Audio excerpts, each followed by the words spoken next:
ശബരിമല വേർതിരിവുകൾക്ക് അതീതമായ ഇടമാണെന്നും മതാതീതമായ ആരാധനാലയമാണെന്നും മുഖ്യമന്ത്രി പിണറായി വിജയൻ. ലോകത്ത് വിവിധ വിഭാഗങ്ങളിൽ നിന്ന് ശബരിമലയിലേക്ക് ആളുകൾ ഒഴുകിയെത്തുന്നു.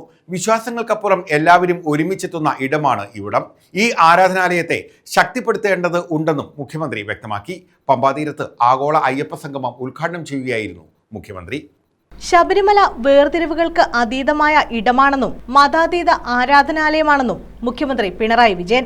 ലോകത്ത് വിവിധ വിഭാഗങ്ങളിൽ നിന്ന് ശബരിമലയിലേക്ക് ആളുകൾ ഒഴുകിയെത്തുന്നു. വിശ്വാസങ്ങൾക്കപ്പുറം എല്ലാവരെയും ഒരുമിച്ച് നിർത്തുന്ന ഇടമാണിവിടം. ഈ ആരാധനാലയത്തെ നമുക്ക് ശക്തിപ്പെടുത്തേണ്ടതുണ്ടെന്നും മുഖ്യമന്ത്രി പറഞ്ഞു. അയ്യപ്പ ഭക്തന്മാരുടെ ഈ മഹാസമ്മേളനത്തിൽ പങ്കെടുക്കാൻ കഴിഞ്ഞതിലുള്ള അനൽപമായ സന്തോഷം ആദ്യമേ തന്നെ രേഖപ്പെടുത്തട്ടെ. വേർതിരിവുകൾക്കും ഭേദചിന്തകൾക്കും അതീതമായ ജാതിഭേദം, മതദ്വേഷം ഏതുമില്ലാതെ, അങ്ങനെയുള്ള വേർതിരിവുകൾക്കും ഭേദചിന്തകൾക്കും അതീതമായ മതാതീത ആത്മീയതയെ ഉദ്ഘോഷിക്കുന്ന എല്ലാ മനുഷ്യർക്കും ഒരുപോലെ പ്രാപ്തമായ ആരാധനാലയമാണ്. ആ നിലക്ക് തന്നെ ഈ ആരാധനാലയത്തെ നമുക്ക് ശക്തിപ്പെടുത്തേണ്ടതുണ്ട്.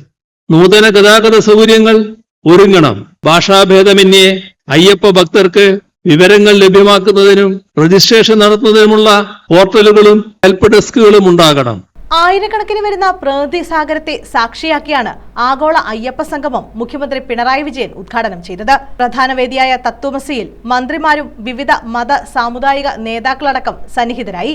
Thiruvithamkoor Devaswom board president PS Prashanth സ്വാഗതം പറഞ്ഞു. ദേവസ്വം വകുപ്പ് മന്ത്രി VN വാസവൻ അധ്യക്ഷത വഹിച്ചു. തമിഴ്നാട് ഹിന്ദുമത ചാരിറ്റബിൾ എൻഡോവ്മെന്റ് വകുപ്പ് മന്ത്രി PK ശേഖർ ബാബു, IT വകുപ്പ് മന്ത്രി പളനിവേൽ ത്യാഗരാജൻ എന്നിവർ പ്രത്യേക ക്ഷണിതാക്കളായി.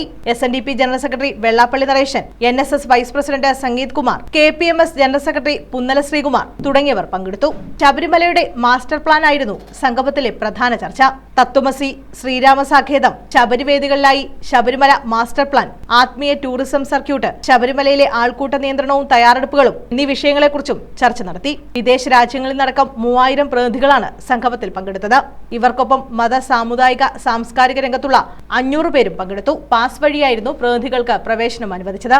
News bureau, Pathanamthitta.